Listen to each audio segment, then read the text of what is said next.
मुल्क डिफ़ॉल्ट के दहाने पे खड़ा हुआ है। This is a very serious situation. 38% इस वक्त इन्फ्लेशन है। 80 लाख वर्कर जो है वो बेरोज़गार हो चुके हैं। सैलरीज आपने 30% की, पेंशन्स आपने 17% की, STP आप कहाँ से कहाँ ले गए। इसका बजट क्यों नहीं आपने ज़्यादा किया? ये क्यों 12% क्यों है? रेडी बानों के लिए लाइसेंसेस और सपोर्ट अनाउंस कर देते तो क्या ही अच्छा होता, मगर आपने उस प्रोग्राम को जड़ से ही उखाड़ के फेंक दिया है। सबसे पहले overall context must be brought to bear, और बॉटम लाइन ये है कि हमारा जो खर्चे हैं वो आमदन से डबल हैं। खर्चे आमदन से डबल हैं। जो हमारा नेट रेवेन्यू है, यानी कि वफाकी हुकूमत के पास जो पैसे बचते हैं सूबों को देने के बाद, वो हमारे इंटरेस्ट पेमेंट के लिए भी नाकाफ़ी हैं। और ऐसे मुल्क में जहाँ 80% रेवेन्यू माँ का पेमेंट्स में चला जाए, वहाँ मुल्क कैसे चला सकते हैं? मेरे ये सवाल है हम सब से। So there needs to be a fundamental rethink. अब चेयरमैन साहब, हम अब डेट ट्रैप में फंस चुके हैं। हमारी जो रिज़र्व्स हैं वो 3.9 बिलियन हैं, जो सिर्फ एक महीने की इंपोर्ट्स के लिए काफ़ी हैं।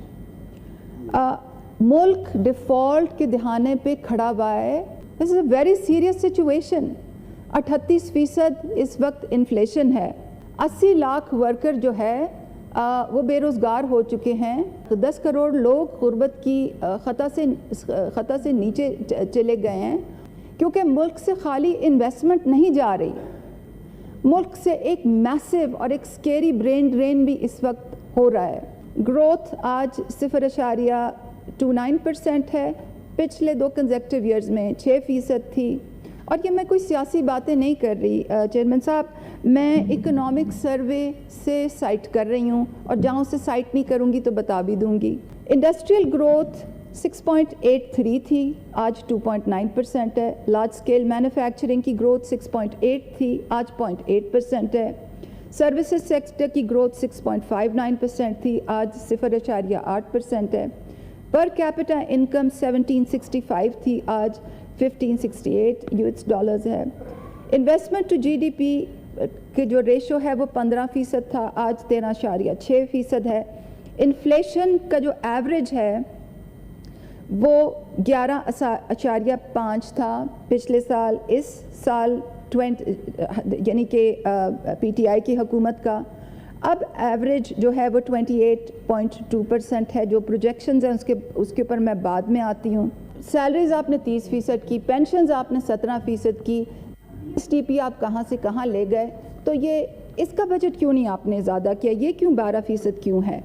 मिनिमम वेज आपने 25 से 32 हज़ार की, बहुत अच्छा किया, मगर आप मुझसे बेहतर जानते हैं कि जब भी मिनिमम वेज इंक्रीज़ होती है उस पर स्टे ऑर्डर्स लिए जाते हैं, और गरीब मज़दूर को वो मिनिमम वेज साल से नहीं मिल रही।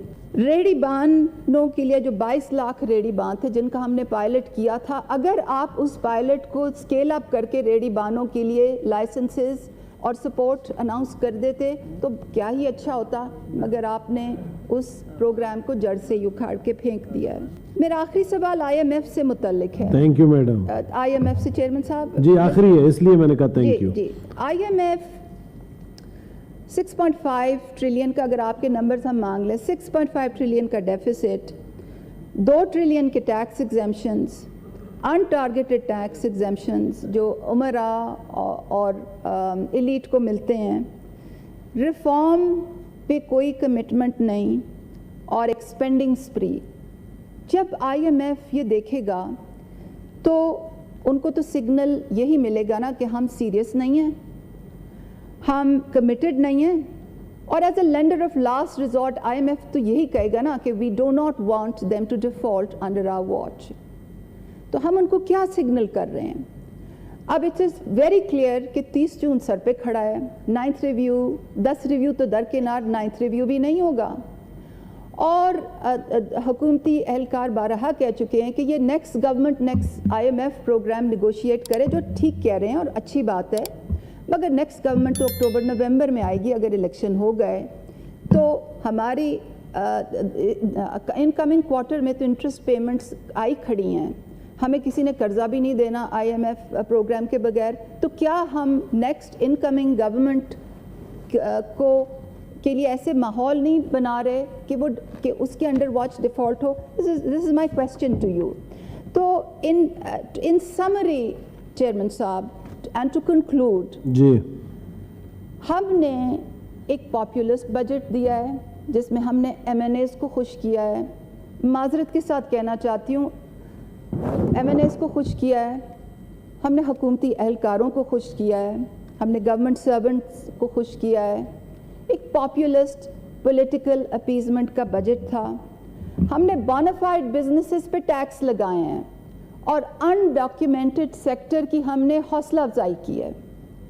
Traders, real estate sector, retailers, whole sellers, ہم نے ان کو ہاتھ بھی نہیں لگایا.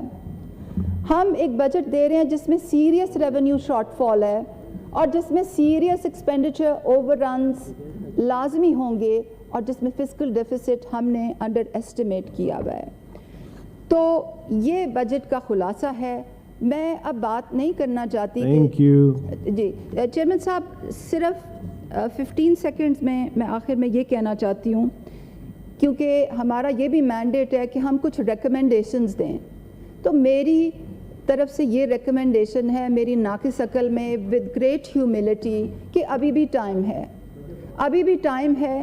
کچھ ریفارم کی طرف کچھ سگنلنگ کریں, کچھ ریفارم کی طرف سگنلنگ کریں, اپنے ایکسپینڈیچر ریڈیوس کریں, اپنی ان ٹارگیٹڈ سبسڈی جو ہم نے دی ہوئی ہے 2 ٹریلین کی, اس کو کم کرنے کی کچھ کمٹمنٹ شو کریں. کچھ جو ان ٹیکس سیکٹرز ہیں ان پہ ٹیکس لگائیں. Thank you madam.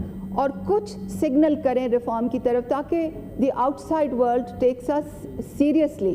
اور ہم سچ بولیں, ہم یہ نہ کہیں کہ یہ جو ساری آج ہم یہاں ڈیفالٹ کے دہانے پہ کھڑے ہیں, یہ پچھلے 4 سال کی حکومت کا کیا دھرا ہے. یہاں پہ آج جو ہم کھڑے ہوئے ہیں اس میں سب حکومتوں نے اپنا حصہ ڈالا ہے. جی. تو یہ جو بات ہم کرتے ہیں نا کہ جی یہ ساری خرابی 4 سال میں ہوئی ہے, this is not correct. Thank you ji. سچ کا بول بالا ہونا چاہیے, سچ کا بول بالا ہونا چاہیے. اور آخری جملہ میں یہ کہنا چاہتی ہوں 9 مئی سے ریلیٹڈ, 9 کیونکہ وہاں بھی سچ کا ایک بہت بڑا کمپوننٹ ہے. 9 مئی کو جو کچھ ہوا, میرا نہیں خیال کہ کوئی بھی محب وطن پاکستانی جو ہے وہ اس کو کنڈیم کرے بغیر رہ سکتا ہے. ہم سب اس کو کنڈیم کرتے ہیں, مگر وہاں بھی سچ کا بول بولا ہونا چاہیے. اور میری یہ ریکویسٹ ہے کہ ایک امپارشل انکوائری ہونی چاہیے.